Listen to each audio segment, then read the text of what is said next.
Some places are steeped in sorrow, stained by events so dreadful they echo through time. Forget what you think you know about hallowed grounds.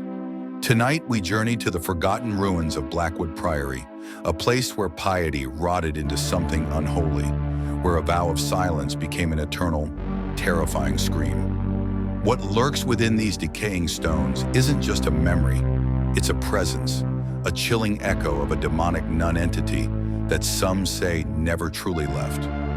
Are you ready to uncover the terrifying truth behind the silence of Sister Agnes? Our story begins not with a grand demonic summoning, but with quiet desperation. It's 1958. Father Thomas, a young, pragmatic priest, is dispatched from Dublin to the remote village of Oakhaven. His mission, to investigate unsettling reports surrounding the long-abandoned Blackwood Priory, perched precariously on the cliffs overlooking the wild Atlantic. The locals whisper tales of the Silent Sisters of Blackwood, an obscure order that vanished centuries ago. But one name is spoken only in hushed, fearful tones: Sister Agnes. Legend says she was the last prioress, a woman whose devotion soured into something dark, something that invited an ancient evil into their sacred halls. They say she made a pact, Father, to preserve their order when times were hard. But the price was their souls in the silence of the grave. Father Thomas, a man of logic, dismisses these as local superstitions. The church wants the land assessed, perhaps to be sold. His task is purely administrative, or so he believes.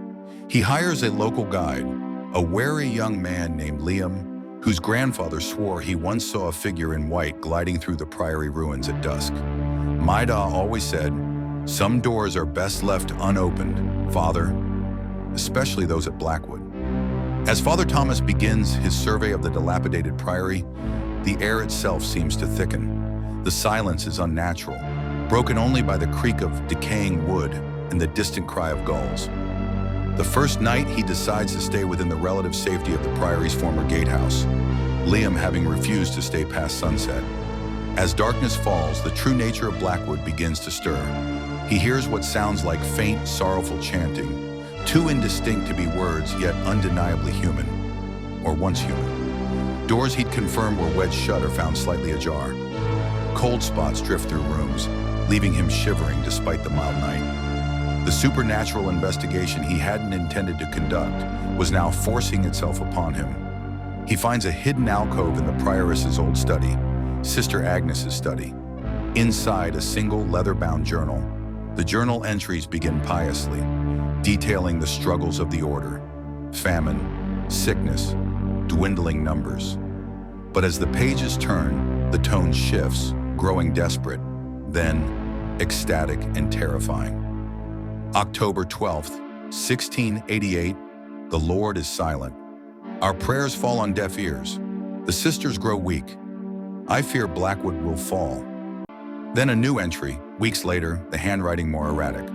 November 3rd, 1688, a visitor came in the storm, cloaked, promising sustenance, a way to ensure Blackwood endures. It spoke of old powers, of sacrifice, a different kind of devotion. The journal details rituals, whispered incantations, and a growing darkness within Sister Agnes herself. She writes of a presence she invited, a guardian for the priory, an ancient evil she believed she could control. December 1st, 1688, it demands more. The silence it offers is not peace, but an emptiness. The sisters, they are changing, their eyes vacant, but the priory stands. It stands. The final entries are barely legible, a descent into madness. It wears my face now. It walks these halls in my habit. We are one. The silence is eternal. Blackwood is eternal. Armed with the horrifying truth of Sister Agnes's pact, Father Thomas realizes he's not just surveying land. He's trespassing on cursed ground guarded by a malevolent will. The phenomena escalate. He sees her, or it, a figure in a tattered nun's habit, its face obscured by shadow, yet radiating an aura of profound malice. It glides, never walks. The air drops to freezing whenever it's near. This is no mere ghost, it's the demonic nun entity Sister Agnes unleashed, now wearing her guise bound to Blackwood.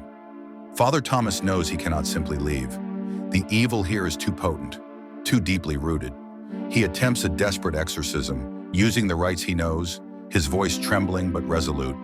But the entity is too strong, anchored by centuries of accumulated despair and the unholy pact. It isn't a possession in the traditional sense. It is the priory. It is the legacy of Sister Agnes. His faith is tested to its absolute limit. Bruised, terrified, and his spirit shaken, Father Thomas flees Blackwood Priory as dawn breaks, the first rays of sun seeming to repel the deepest shadows. He doesn't look back. His report to the church